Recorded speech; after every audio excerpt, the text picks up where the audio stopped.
Bonjour et bienvenue dans ce podcast proposé par Foxy Centre réalisé à l'occasion de la Semaine européenne pour l'emploi des personnes handicapées de 2022. Nous vous proposons un regard croisé sur le handicap psychique en milieu professionnel ordinaire. Dans cette première capsule, découvrez le témoignage de Magali qui est auxiliaire de vie. Je m'appelle Magali. Je suis bipolaire depuis, je l'ai appris au mois de janvier 2022. Je devais sûrement l'avoir avant, mais ça n'a pas été diagnostiqué tout de suite. C'est très fatigant. Au niveau du travail, j'en ai parlé à ma chef de service, qui est au courant, car j'ai eu des hospitalisations, 2.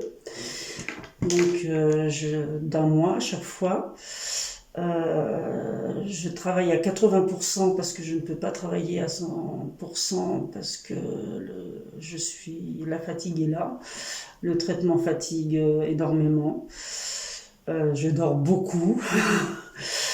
Maintenant, ça fait 7 mois, donc je peux pas dire pour l'instant ce qu'il en est vraiment, parce qu'il faut attendre. J'ai des prises de sang pour voir comment ça se passe. Est-ce que c'est le bon traitement? Est-ce que c'est le bon dosage?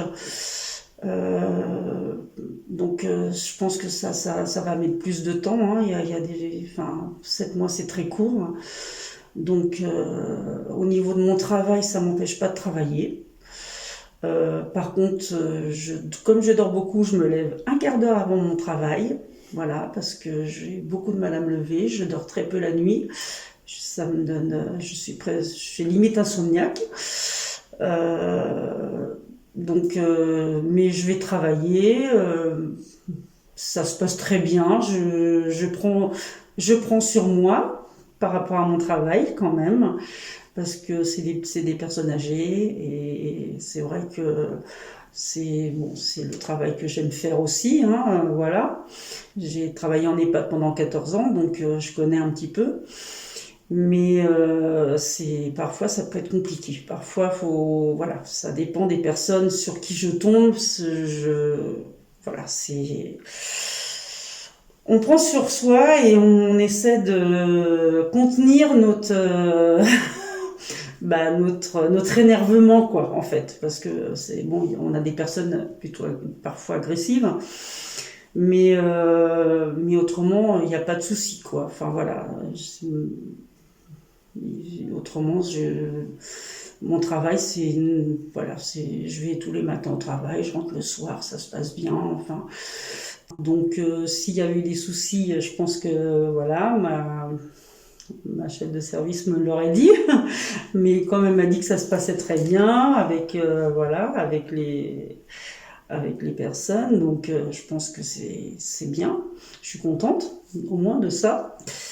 Maintenant, c'est vrai que cette maladie, on est tout le temps sur le fil, donc c'est vrai que la moindre chose peut vite déraper. La fatigue, la réhospitalisation. Parce que la prise de poids par rapport aux médicaments.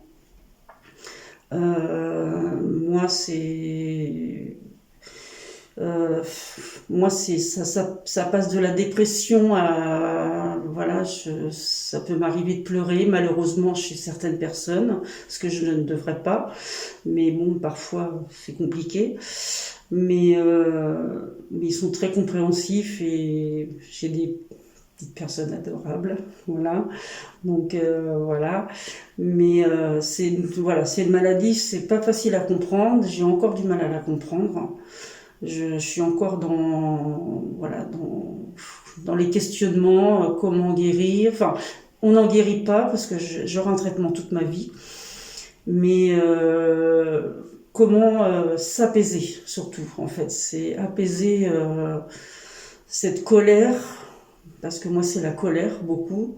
Donc comment apaiser tout ça, et donc c'est pour ça que je vais faire de la sophrologie.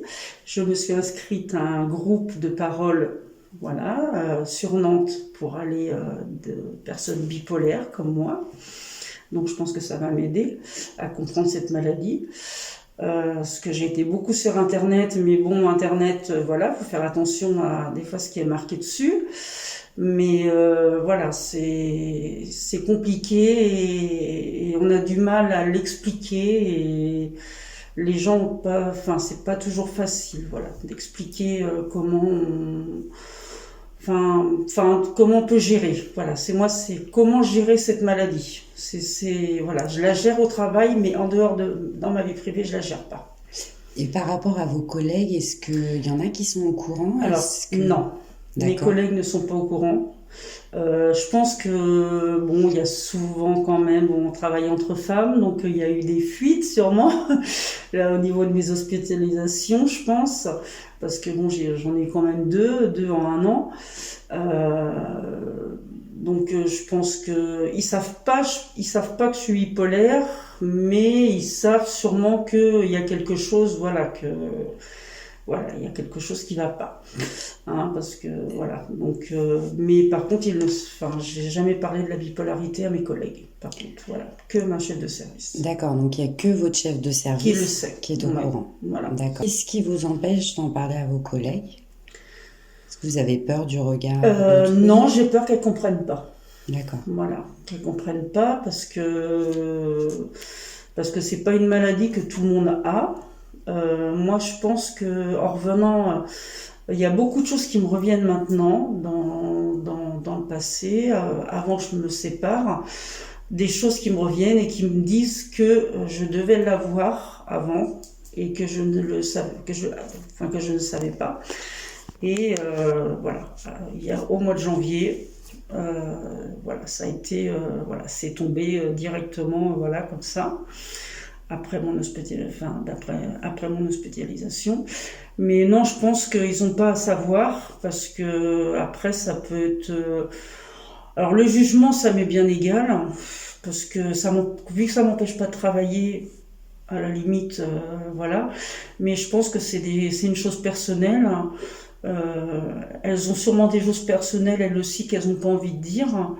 En plus, elles sont quand même souvent toutes seules. Donc on se voit très très rarement, donc quand on se voit, bon bah c'est sympa, on parle de tout, de rien, voilà, mais on parle pas spécialement, voilà, de notre vie privée. Donc chacun a ses petits soucis, hein, je suppose, hein, il n'y a pas que moi. Il y a peut-être même pas que moi qui ai cette maladie, je le sais, je peux pas savoir. D'accord. Et quel conseil, qu'est-ce que vous pourriez dire à des personnes qui ont le même type de pathologie que vous, qui n'osent pas en parler du tout, même à leur employeur? Qu'est-ce que vous pensez qui serait... qu'est-ce que vous pouvez leur dire, en fait? Moi, je pense qu'elles peuvent leur dire, enfin moi je sais que j'en ai parlé, ma première hospitalisation, j'en ai parlé tout de suite. En fait, ça m'est arrivé un vendredi. Je n'ai pas pu du tout me lever de mon lit. Ma tête, mon corps, je ne pouvais pas bouger de mon lit du tout. Le vendredi, j'ai été hospitalisée directement le lundi. Je lui en ai parlé, elle a été très, très à l'écoute, voilà. Et je pense que c'est important qu'elle le sache parce que ça peut arriver encore. On ne sait pas. J'espère pas, hein, mais bon, voilà, je peux être encore hospitalisée si vraiment il y a de la fatigue et puis plus tout ce qui se passe dans ma vie personnelle. Donc moi, ce que je dirais, c'est, comme j'ai fait là, c'était dur et long, ça a été compliqué. Ce groupe de parole que je vais aller à Nantes. Pour parler de cette maladie. Moi, je trouve que c'est vrai que j'ai mis du temps. Après, ça dépend de chacun, hein. Moi, j'avais la force de rien, en fait. Voilà, je ne faisais rien, je ne faisais plus de papier, je ne faisais plus rien chez moi. Il y avait que mon travail, c'est tout. Il y a que mon travail où j'arrivais à gérer, mais je ne gérais plus rien du tout à côté.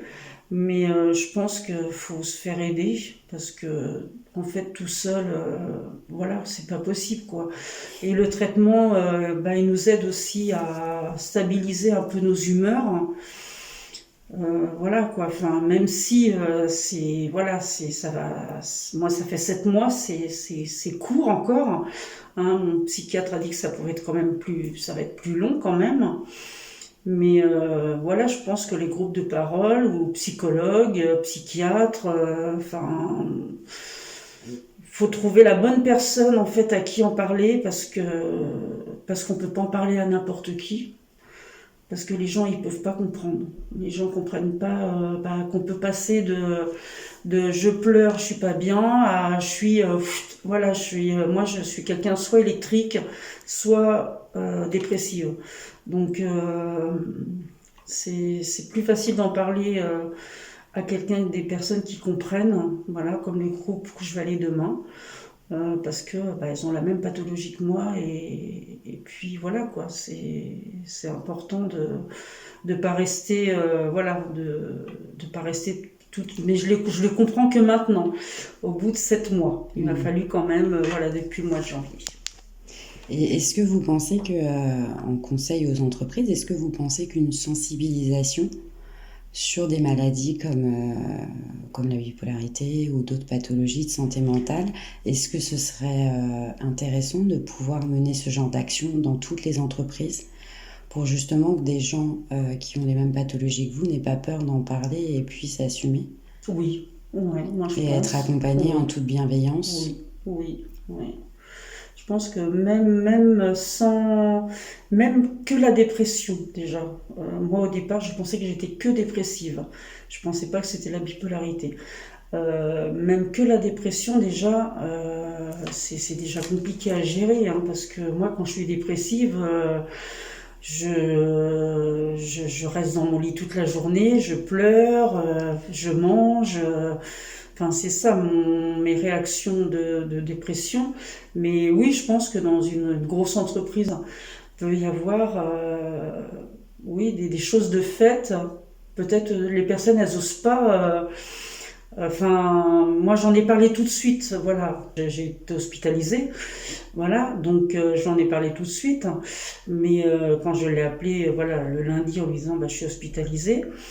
Mais oui, je pense que ça peut être intéressant parce que peut-être qu'il y a d'autres personnes qui osent pas, qui ont honte, peut-être, je sais pas, ou parce qu'on peut avoir honte de cette maladie, de se dire on n'est pas normal, on n'est pas, moi je sais que je suis quelqu'un maintenant, je suis tout le temps sur les nerfs, j'arrive pas. Je pars dans tous les sens, j'arrive pas à avoir une vie normale, normale entre parenthèses, voilà. Donc oui, ça peut être intéressant de faire des choses pour si on a confiance je pense qu'il faut en parler quoi. Faut pas rester parce que sinon c'est pire, franchement. Merci Magali. De rien. Nous vous remercions pour votre écoute. Foxy Centre vous propose son expertise sur la thématique du handicap. Retrouvez-nous dans votre entreprise ou sur nos réseaux sociaux.